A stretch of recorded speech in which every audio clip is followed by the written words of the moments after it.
हाँ जी, जैसे कि मैं आज आपको अपनी एक और आप बीती बताने जा रही हूँ, तो उससे पहले मेरा डिस्क्लेमर ये है, never trust your known people who are in government sector like police, doctors, lawyers. मैं फिर से बोल रही हूँ, never trust in your near about friend circle, neighbours, जो पुलिस में हो, लॉयर हो और डॉक्टर हो। अब इसका एक मेन रीज़न मैं बता देती हूँ। तो ऐसा हुआ कि जब मेरे फादर साहब बहुत बीमार थे तो हमें कुछ प्रोसीजर करवाना था अपना गवर्नमेंट सेक्टर का।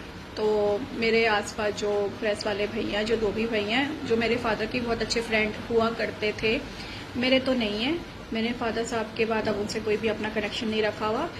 वो भी बहुत सारे मल्टीपल रीजंस हैं, मैं बताऊंगी, सब कुछ बताऊंगी। तो उन्होंने मुझे रिकमेंड किया एक फीमेल लॉयर, जिसके घर के सामने ही वो अपनी प्रेस की टेबल लगा के प्रेस करते। तो उन्होंने बोला कि अच्छा तुमने ये काम करवाना है, सरकारी काम करवाना है कोर्ट का, तो इनसे करवा लो, ये यहाँ पे लॉयर है और तुम्हारा काम भी हो जाएगा और ज़्यादा दूर भी नहीं जाना पड़ेगा। मैं कहा चलो ठीक है। तो उस काम के लिए बहुत ज़्यादा अमाउंट लग रहे थे, बहुत ज़्यादा अमाउंट लग रहे थे। तो एडवांस मनी उसने मुझसे मांगी 5,000। मैंने 5,000 उसको कैश इन हैंड कर दिए, एज अ नोन समझ के, ट्रस्ट करके, और मैंने कोई रिसिप्ट नहीं ली कि मैंने इसको 5,000 एडवांस दिए हैं। इन द मीनवाइल मेरे फादर साहब हो गए बहुत बीमार और मैं वो प्रोसीजर फिर मुझे पोस्टपोन करना पड़ा। मैंने कहा दीदी मैं अभी ये प्रोसीजर नहीं करवाऊंगी, पापा की तबीयत हो गई है बहुत खराब, मेरे पास लिमिटेड अमाउंट ही मनी है, पापा की दवाई दारू के लिए भी चाहिए, तो ये सारा अमाउंट मैं यहाँ पे लगा दूंगी तो मेरे पास कुछ नहीं बचेगा। तो उस बंदी ने, जो कि सिर्फ एक छोटी गली छोड़ के ही दूसरी छोटी गली में मेरे पड़ोस में ही रहती है और करकड़ुबा में लॉयर है ना, वो भी लॉयर ऐसे बने क्योंकि जब उसके लाइफ के लौड़े लग गए तो उसने फिर लॉशिप करनी शुरू कर दी। भाई मैं किसी नहीं डरती, मैं तो सीधा बोल रही हूँ। और उसने मेरे 5,000 रुपये नहीं दिए। मैं उसके घर गई एक बारी मांगने, तो वो अपने रूम से बाहर नहीं निकली, कह रही मैं जब कर रही हूँ जब। इन द मीनवाइल जब मैं उसके घर में गई कि पैसे दे दो, कह रही मैं जब कर रही हूँ, मैं पार्ट कर रही हूँ, मैं भी बाहर नहीं आऊंगी। उसी टाइम उसकी कोई रिलेटिव आई, बुआ आई और बुआ का बेटा आया, तो फट से कमरे से बाहर निकल के उसने अपनी बुआ और बुआ के बेटे को ग्रीट किया। और बुआ ने ये बोला, हाँ भाई जो भी उसका नाम था, मैं अब क्या ही नाम बोलूं, कि भाई चलने के लिए रेडी है वृंदावन, है ना, वहां का ना हमें वो करना है, फिर वो लगाना है, फेरी लगानी है, जो उनकी फेरी लगती है ना परिक्रमा, वो करनी है। तो भाई तुम मेरे पैसों से वृंदावन जाओगी और तुम भगवान के नमस्कार करोगी मेरे पैसों से, तो वो तुम्हारे पैसे बन गए कीड़े पत्थर कंकड़। वो भगवान ने तुम्हारे पैसों की यात्रा नहीं एक्सेप्ट करी, मैं तुम्हें आज बता रही हूँ, ना ही कभी करेगा। तुम्हारे इतने कीड़े लगे कि तुम्हारे को कोई दवा दारू असर ना करे। जब मैं उसके भाई के पास गई जो कि पुलिस में था, उसने मुझे बोला भाई मुझे नहीं पता, वो अगर तुम्हें पैसे नहीं दे रही है तो तुम उससे बात करो। तो जब मैंने उससे बात की तो कहती है भाई तुम्हारे सारे मैंने ना डॉक्यूमेंट ना टाइप कर दिए। मैं कहा टाइप करने की क्या जरूरत है, मैंने तेरे को पीडीएफ दी है, उसमें तो टाइप करने की कोई जरूरत ही नहीं थी। और अगर तूने टाइप भी करे हैं तो तुम मुझसे 500 रुपए काट ले, तो मेरे 5,000 रुपए क्यों काट रही है? मेरे व्हाट्सएप मैसेज लेने छोड़ दिए, मेरे कॉल लेने छोड़ दिए, सब कुछ कॉल लेना छोड़ दिया। इन द मीनवाइल उसने मेरी दूसरी नेबर को, ममता दीदी को पकड़ा, उनका भी सेम काम था। तो उन्होंने मुझे बताया कि ना वो ना मैंने ना ये काम कराया ना, तो उसने मुझे अप्रोच किया है, मंदिर में अप्रोच किया है, क्योंकि वो मंदिर में जाके लोगों को टारगेट करती है। उसका मंदिर ही एक जगह है जहाँ पे वो लोगों को टारगेट करती है, अपने ना लोगों को फंसाती है अपने जंजाल में। तो मैं कहा दीदी मत ही करवाना उस लेडी से काम, वो कोई भी काम पूरा नहीं करती है, इनकम्प्लीट काम करती है, और फिर अगर तुमने वो काम नहीं करवाना होगा तो पैसे वापस नहीं करेगी। मैं तो साफ मुंह पे बोल रही हूँ, तुमने मेरे पैसे खाए, तुम मेरे पैसों से वृंदावन जाके, है ना, परिक्रमा कर रही हैं, तुम्हें शर्म नहीं आती है कि तुम एक औरत हो के ही एक औरत को धोखा दे रही हो एज अ लॉयर? मैं कड़कड़डूमा में अब जाके तुम्हारी कंप्लेन करूंगी, क्योंकि उस टाइम तो मेरे फादर साहब बहुत बीमार थे, हॉस्पिटलाइज थे, तो मैं कहाँ कहाँ घूमती। अब लोग बोलेंगे तुमने पुलिस कंप्लेन क्यों नहीं करी? अब मैंने पुलिस कंप्लेन इसलिए नहीं करी क्योंकि मैं अपने फादर साहब के साथ बहुत बिजी थी। मैं अपने फादर साहब को कहीं छोड़ के नहीं जा सकती थी, मेरे फादर साहब बेड पे थे।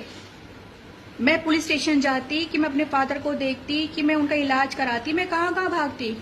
इसलिए मैंने कहा कि भाई मैं अपने पापा को अब फर्स्ट प्रायोरिटी देती हूँ। फिर मैंने दूसरे लॉयर से जब मैंने पूछा कि भाई ऐसे ऐसे मेरे साथ हुआ, मुझे क्या करना चाहिए, तो एक लॉयर मुझे बोलता है अरे 5,000 रुपये तो ही गए हैं, कोई बड़ी अमाउंट नहीं गई है, छोड़ो।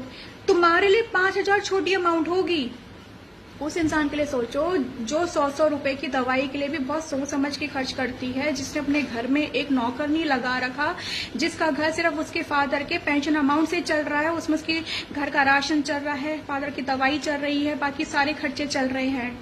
उसके लिए 5,000 अमाउंट कितना बड़ा होता है। तुम्हारे लिए 5,000 अमाउंट कुछ नहीं होता, क्योंकि तुम लोगों से ठगी करते हो, तुम लोगों से एक्स्ट्रा अमाउंट लेते हो, तुम लोगों से जबरदस्ती पैसे लेते हो, डबल अमाउंट लेते हो लॉयर्स। मैं अब जाके कड़कड़डूमा में उस लेडी की हाई कोर्ट में कंप्लेन देकर आऊंगी, मैं लिटरली देकर आऊंगी, और मैं व्हाट्सएप चैट भी निकलवा दूंगी उसके फोन से, अंडर सर्वर से निकलवाऊंगी, सर्वर से। तुम जैसी लेडीज को कोई हक नहीं है कड़कड़डूमा की कोर्ट में बैठने का। तुम थू हो, थू समझती हो, THOO थू हो तुम। जो तुम लेडीज बेचारी, तो मैं अब नहीं हूं, उस टाइम मैं बेचारी थी, बेसहारा थी, मगर अब मैं बिल्कुल बेचारी नहीं हूं। अब जो मुझे मेरे कहीं भी हाथ रखेगा मैं उसे डस लूंगी। डसना समझते हो, जैसे सांप डसता है ना, मैं उसे डस लूंगी। अभी मेरा एक बहुत इंपॉर्टेंट काम चल रहा है मेरे पापा की ऑफिस में, उन्होंने मुझे फिर से तंग किया, उन लोगों की मैंने फिर से वाट लगाई, मैंने फिर से 2 अधिकारी लोगों की वाट लगाई है। बकायदा उन्हें मैं मेल एड्रेस पे रखती हूँ और सारी बातें लिखती हूँ कि उन्होंने मुझे ये बोला, उन्होंने मुझसे ये बदतमीजी करी, उन्होंने अपना गुस्सा निकाला, ये मैं पूरी A to Z, और बार बार लिखती हूँ, बार बार सबको 5-6 ईमेल आईडी टैग करती हूँ हाईएस्ट अथॉरिटी को। मैं फिर से बोल रही हूँ, मैं किसी को नहीं छोड़ूंगी, मैं किसी को नहीं छोड़ूंगी। मेरे ऊपर हाथ डालने से पहले अगर मेरी इज्जत की, आबरू की बात आएगी ना, मैं अपना ना गला काट लूंगी, मैं हाथ के नसें काट लूंगी, मगर कोई मेरी इज्जत के साथ खेल नहीं पाएगा। मेरे ऊपर कोई भी बुरी अगर नजर डालेगा ना, कुछ भी करेगा, मुझे वहां पे कांच मिलेगा, ब्लेड मिलेगा, चक्कू मिलेगा, पेट्रोल मिलेगा, जहर मिलेगा, तेजाब मिलेगा, वो मैं पी लूंगी, मगर मेरी इज्जत के साथ कोई भी नहीं खेल पाएगा। अगर कोई ये सोच रहा होगा ना हम इसके साथ खेलेंगे, हम इसकी इज्जत के, तुम मेरी इज्जत के साथ क्या खेलोगे? तुम्हारा तो उल्टा टांग लटका के भगवान तुम्हें ऐसे नचाएगा ना, तुम अगर मेरे बारे में कुछ उल्टा भी सोच रहे होगे तो तुम्हें भगवान ऐसे उल्टा कठपुतली की तरह नचाएगा, उसी टाइम नचाएगा, उसी टाइम। मैं फिर से बोल रही हूँ, मैं भगवान की बेटी हूँ, मैं भगवान की बेटी हूँ, समझ लेना, मैं भगवान की बेटी हूँ, मैं इसकी बेटी हूँ, मैं इसकी बेटी हूँ। मैं हूँ मॉडर्न लाइफ में, मैं हूँ मॉडर्न सेंचुरी में, मगर मॉडर्न सेंचुरी में भी भगवान के बच्चे हैं, बहुत सारे हैं, बहुत सारे हैं। तुमने मेरे 5,000 हड़प के ना मुझे ये सिखा दिया, एक और मैं बात बोल रही हूँ कि मेरे पैसों से लोग घूम रहे हैं मैं अपने पैसों से नहीं घूम रही हूँ। एक मुझे ये भी आया कि भाई मेरे पैसे हड़प के ये वृंदावन घूम रही है मेरे पैसे से, जो मेरे पैसे हैं, तो मैं अपने ऊपर क्यों नहीं खर्च कर रही हूँ? ये मुझे बहुत बड़ा सबक दिया। इस वाले चीटिंग ने मुझे इतना बड़ा सबक दिया कि अपने पैसे ना अपने ऊपर लुटाओ, अपने ऊपर खर्च करो। मैंने अपना सारा ज्वेलरी बेच दिया, A to Z, जहां जहां मुझे घूमना था मैं वहां घूम के आई, अपनी A to Z ज्वेलरी बेच के सब बेच दी मैंने। A to Z कुछ भी नहीं है, कंगाल हूं मैं आज, बिल्कुल ठन गोपाल नहीं होते हैं। ये लोहे की अंगूठी, ये 100-200 रुपए की लॉकेट, ये 30 रुपए के इयररिंग्स, ऐसी खुश रहती हूँ बस मैं। ये मेरे फ्रेम पता कितने के हैं? पटरी से लेके आती हूँ, लाल बत्ती से चुन के लेकर आती हूँ, और सबसे अच्छे फ्रेम्स हैं। सुनोगे तो तुम्हारे तोते उड़ जाएंगे, सारे फ्रेम्स मेरे उन्हीं से होते हैं। A1 फ्रेम लेके आती हूँ, कितने के? 50 रुपए के, 100 रुपए के बोलता है मुझे, बल्क में लेकर आती हूँ। तूने मेरे 500 रुपए हड़पे? शर्म है तेरी जैसी लॉयर पे। तू लॉयर नहीं है, तू डायन है, तू चोर नहीं है, तू लुटेर नहीं है, तू लॉयर नहीं है, तू ठगी है। जो लॉयर किसी भी अपने क्लाइंट को ठगता है और काम कर नहीं करता और पैसे वापस नहीं करता है, वो सब लॉयर ठगी हैं, लुटेरे हैं, चोर हैं। और भगवान उनको ऐसी बीमारी दें, अंतड़ियां गल जाएं। मैं कह रही हूँ बिस्तरे पे ना कीड़े लगे उन्हें, ऐसी मौत आए।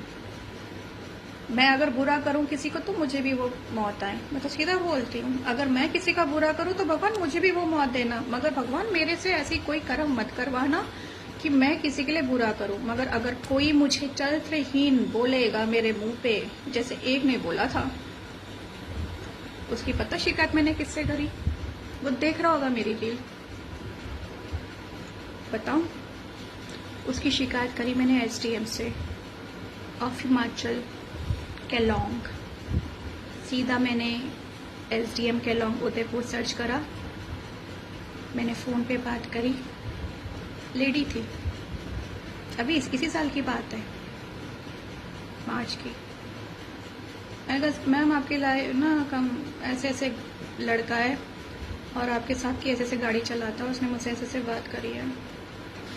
चौथे दिन उसकी नौकरी गायब, उड़ गई उसकी नौकरी, क्योंकि उसने मुझसे बदतमीजी वाली बात करी और मुझे कैरेक्टरलेस बोला। मेरे को उसने कैरेक्टरलेस बोला, खत्म नौकरी। बहुत हाथ पैर जोड़ता है एसडीएम साहब को, एसडीएम मैम को, नहीं रखते हैं, निकाल दिया तो निकाल दिया। और जो उसका बॉस था पता कौन था, मुझे तो पता भी नहीं था। मैंने जब उससे बात करी फ़ोन पे, बहुत लंबी चौड़ी बात हुई थी मेरी उस सर से। बहुत यंग है, मिलिट्री का brigadier commander, is just around 26-27, very smart boy. मैंने उसको सारी कंप्लेंट करी उस लड़के की। मुझे बाद में पता चला कि वो मिलिट्री से आया हुआ है उस पोजीशन पे। और जो एसडीएम थी, जो लड़की थी, she was hardly 23-24, very young girl. SDM को कंप्लेन करी है मैंने, सीधा फ़ोन करके, मेल करके भी नहीं करी, मैंने सीधा कॉल करा है। मेरे पास आज भी उनका नंबर है मेरे फ़ोन में। तो मैं हूँ क्या, जैसे राखी सावंत बोलती है, मैं बड़ी हरामजादी हूँ। That tagline is for me. I take it very confidently and with a pride. Sorry. मैं बहुत हरामजादी अब हो गई हूँ, पहले नहीं थी। काश मैं पहले ऐसे होती, मजा आ जाता। मगर कहते ना, with the life scenario and with the time phrase, your personality changes, your way of thought process changes, the way you handle life changes, the way you see people perspective, that also changes. कोई आपसे कैसे बात कर रहा है, आप उसको ना जज करना शुरू कर देते हो चुपके चुपके। उसकी आंखें देखते हो, उसके वर्ड्स देखते हो, उसकी स्किन देखते हो, उसके जेस्चर्स नोटिस करते हो कि वो आपको कैसे देख रहा है। सबसे ज़्यादा मैं तो यही देखती हूँ कि वो मुझे कैसे देख रहा है आंखों से। मैं आंखें जज कर लेती हूँ इंसानों की, मैं बहुत जल्दी आंखों से पढ़ लेती हूँ उसके दिमाग में क्या चल रहा होगा। फिर से मुझे चक्कर आ रहे हैं। मैं जब भी ऐसी बातें करती हूँ ना, मुझे चक्कर आने शुरू करते हैं। Just one minute. मुझे बहुत चक्कर आते जब मैं ये सब ऐसे टॉपिक पे बात करती हूँ ना, क्योंकि मुझे आदत नहीं है सब टॉपिक पे इतना लंबा 20 मिनट का बोलने का। पत्नी लोग मेरी बात सुनते भी या नहीं सुनते हैं, या फिर सिर्फ 2 मिनट सुनते हैं और फिर रख देते हैं। भाई सुना करो मेरा पूरा ना 20 मिनट का टॉपिक सुना करो। मैं बहुत अच्छी अच्छी बातें कहती हूँ अपनी लाइफ की। तो मैं यही बोल रही हूँ, कोई तुम्हारा कितना नज़दीकी, मतलब जैसे बोलता ना, मेरा भाई लॉयर है, मेरी बहन लॉयर ऐसे काम करवा ले, मेरी बहन डॉक्टर ऐसे काम करवा ले, मेरी बहन इंस्पेक्टर ऐसे काम कर, नहीं नहीं नहीं नहीं। जितना बंदा आपसे अननोन होगा ना, वो उतना ही आपसे उतना ही अच्छे काम करेगा। प्लस वो आपसे डरेगा भी, कहीं आप उसकी शिकायत ना कर दो अधिकारी को। अगर कोई भी डॉक्टर, लॉयर, इंस्पेक्टर आपसे ठीक से काम या बात नहीं करता है, तो आप उच्च अधिकारी को उन सबकी कंप्लेन कर सकते हो, रिटन कंप्लेन कर सकते हो, बिल्कुल कर सकते हो। इसलिए किसी भी ना गणवड़े की ना ट्रस्ट मत करो। मैंने तो छोड़ ही दिया 2023 अगस्त के बाद, मैंने सब पे ट्रस्ट करना छोड़ दिया, बिल्कुल छोड़ दिया। अब आप सोचो 2000 अगस्त से 2000 अगस्त चल रहा है, 3 साल होने को आ गए ना। सब खत्म। मेरे अब कोई भी नेबर्स में किसी से मैं जरा इतना इंटरलिंक नहीं रखती, मैं किसी से कोई बात नहीं करती। सब मेरे से पूछते हैं, दिखती नहीं है आजकल, कहाँ है, क्या कर रही है, क्या चल रहा है ना। नहीं, तुम्हें क्या लेना देना मेरी लाइफ से? तुमने मुझे बुरे टाइम में तो नहीं पूछा। मेरे पापा के मरने के बाद तुम कभी मेरे घर में आके एक शोक मनाने नहीं आए। तुमने कभी मुझसे ये नहीं पूछा कि मोना तू ठीक है, तूने खाना खाया नहीं खाया, तू कैसे रह रही है, कैसे नहीं रह रही है, क्या चल रहा है लाइफ में, क्या सोचा है आगे लाइफ का। किसी ने आके मुझसे कुछ नहीं पूछा। मैंने भी किसी के आके कभी नहीं रोया। मेरी आंखें सूख गई मेरी आंखें। अब मैं नहीं रोती। क्यों रोना है यार? नहीं रोना है। अब जब मैं रोती हूँ ना तो कोई गाना आता है ना, तब मेरी जब आत्मा में टच हो जाता है तब मैं रोती हूँ। अदरवाइज मैं अपने बुरे दिन याद करके रोती ही नहीं है। मैं अपने बुरे दिन याद करके ये बोलती हूँ भगवान को कि भगवान तूने वो जो बुरे दिन मुझे दिखाए थे ना, मुझे अब समझ में आ गया उनके पीछे बहुत बड़ा रीजन था। मेरी लाइफ में जो बुरे दिन आए ना, उनके पीछे ना बहुत बड़े बड़े रीजंस हैं, जो मुझे 7, 8 साल 10 साल के बाद वो रीजंस मुझे मिले हैं। अब जाके उनका कंक्लूजन मिला है कि अगर मेरे साथ वो बुरा हुआ तो क्यों हुआ, अगर मेरे साथ ये हुआ तो क्यों हुआ, क्योंकि ये दिन जो अच्छे दिन आने थे ना इसलिए हुआ। तो वो मेरी परीक्षा थी, वो मेरी अग्नि परीक्षा थी। मैंने 7 साल की अग्नि परीक्षा दी है। पहले मैंने 10 साल की अग्नि परीक्षा दी, फिर मैंने 7 साल की अग्नि परीक्षा दी है। बहुत ज्यादा लिटरली मैंने अग्नि परीक्षा दी है। मैं अंगारों में चली हूँ अपनी लाइफ में। ऐसा टाइम था मेरा लाइफ का, और बहुत सूझबूझ से फिर मैंने अपनी लाइफ आगे चलाई है और अभी चला रही हूँ। भगवान की दुआ से आज सब कुछ है। Thank you so much God. I thank you. मैं परमात्मा को, अपने भगवान को, अपने ईश्वर को, अपने शिव को, अपने हनुमान को, साईं बाबा को, सब भगवान को, त्रिलोकीनाथ को, बिजली महादेव को, सोमनाथ को, द्वारकाधीश को, जहाँ जहाँ मैं दर्शन करके आई हूँ अपनी लाइफ में। इस साल बनारस में काशी विश्वनाथ दर्शन करके आई हूँ। इस साल मैंने कितने दर्शन करे हैं पता है? काशी विश्वनाथ, सुन लो, काशी विश्वनाथ, त्रिलोकीनाथ, बिजली महादेव, फिर मणि महेश और उनके बेटे का वो मुक्ति वाली यात्रा। 5 तो ये हो गए। 5 यात्रा, एक हाथ पूरा मुट्ठी बन गया मेरा। इस साल मैंने अप्रैल तक कर लिए थे। अप्रैल तक कर लिए थे मैंने जनवरी, फरवरी, मार्च, अप्रैल, मई में मैं गई नेपाल में।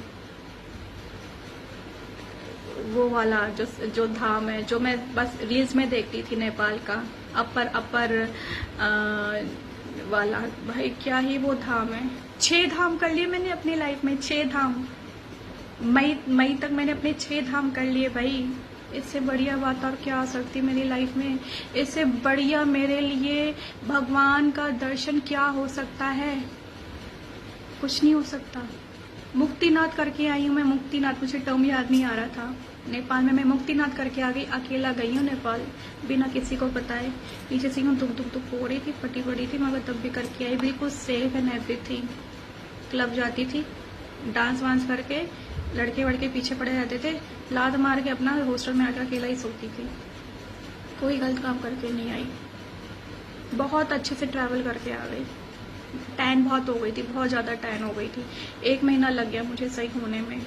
इतनी ज़्यादा मैल, इतना ज़्यादा पसीना, क्योंकि मई एंड तक बिल्कुल ना जून जैसा महीना हो जाता है। बिल्कुल गर्मी और ह्यूमिड, और बहुत ज़्यादा बारिश, फिर बहुत ज़्यादा गर्मी, फिर बहुत ज़्यादा ह्यूमिड। वहाँ पे वो वाला सिलसिला शुरू हो गया था नेपाल में। तो मैं बस ये बोल रही हूँ, भगवान का बहुत बड़ा आशीर्वाद है मेरे ऊपर। भगवान thank you so much, I love you. मैं तो बस मैं यही बोलती हूँ, भगवान आई लव यू। जैसा तू चलाएगा वैसे ही चलेंगे, गाइड करता रहे। जैसे तू यहाँ पे सूझ देगा, बूझ देगा, वैसे हम चलते रहेंगे। मगर हाँ, मेरे से पंगा मत लेना, मैं बहुत खराब हूँ। और अगर मैं किसी से बहुत अच्छी हूँ तो बहुत अच्छी हूँ।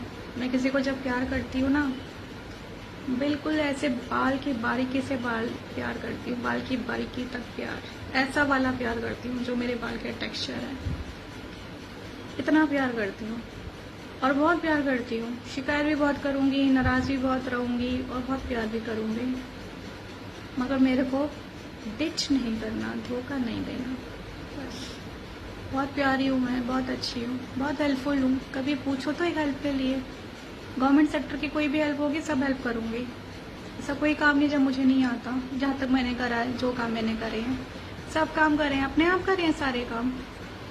गूगल करके, पूछ के। बहुत लोगों ने मिसगाइड करने की कोशिश करी, नहीं हुई। अपने आप से काम करो, सक्षम बनो, स्ट्रांग बनो, बोल्ड बनो। This is life, this is life. I love you. Be happy, stay blessed.